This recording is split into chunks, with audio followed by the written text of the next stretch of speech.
বিসমিল্লাহির রহমানির রহিম। আজকে আমি দেখাবো, এই যে দেখেন, আমি বাজার থেকে আমরা যখন মুরগি নিয়ে আসি তখন এই গিলা কলিজা মুরগির সাথে রান্না করি না, আলাদা রান্না করি। তো আমি এখানে 4-5টার মুরগির গিলা কলিজা এটা আমি ভুনা করব। একটু জাল জাল করে ভুনা করলে প্রথমে আমি একটু লবণ দিয়ে দিব,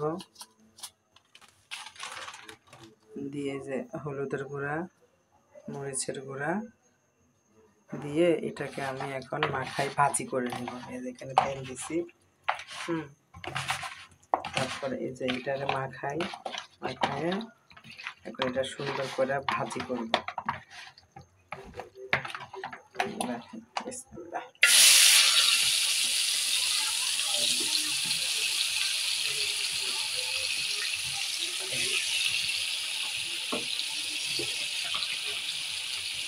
একদম মানে ভাজা ভাজা করলে কি হয়, মানে কোনো প্রকারের গন্ধ থাকে না।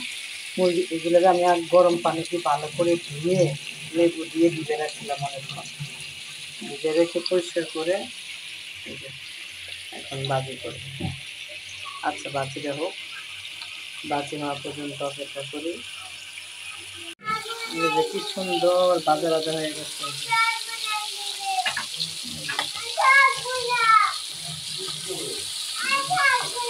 এখন আমি দু পেঁয়াজ করব। এখন এখানে আমি এই যে ফ্রাই প্যান বসাই দিলাম, পাতি বসাই দিলাম, একটু তেল দিব। তেলটা ওইখানে অনেক তেল পড়ে গেছে, এখানে একটু কমই দিব, তাও অনেক তেল। এবার বলে ভুনা জিনিসটা ভুনা না হলে মজা হয় না। এখন এই যে পেঁয়াজ দিব,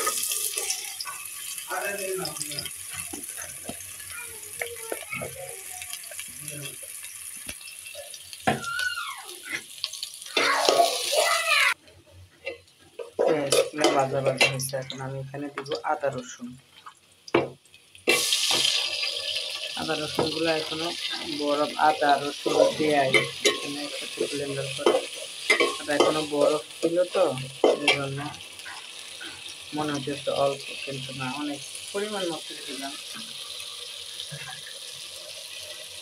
এখানে আমি দিয়ে দেব মরিচ, একটু জাল জাল করবো। মরিচ যেহেতু আমি একবার দিছিলাম ওইখানে, এখন আবার একটু কমে দিব। হলুদ ওইখানে দেওয়া হয়েছে, হলুদের গুঁড়া, স্বাদ মতো লবণ। লবণ আমি একবার দিচ্ছি এখানে, তো এখন কম দিব। দেখলাম এখন সব আবার কষাই, অল্প বেশি একটুখানি জল দিব, যাতে এগুলো আমি কুক করে একবারে মানে ফ্রাই করে নিচ্ছি। তো আমার বেশি পানি প্রয়োজন হবে না, হালকা মাখা মাখা একটু পানি দিব। মশলাটাও কষাইছিলাম। আমার পাকঘরটা এত অন্ধকার, মানে লাইটের আলো ছাড়া কিছুই হয় না, সেজন্য মোবাইলে অত কালারফুল আসে না, বাস্তবে অনেক কালারফুল আসছে, সুন্দর। আলহামদুলিল্লাহ, সেই সুন্দর কালার আসছে। দেখেন আমার পাকঘর এত অন্ধকার, তারপরে দেখেন একদম বুড়া বুড়া হয়ে গেছে। এখন আমি নামাই ফেলবো, বাট পরিবেশন করি নাই, এমনি পাতিলেই করলাম। ভালো লাগলে একটু লাইক দিবেন।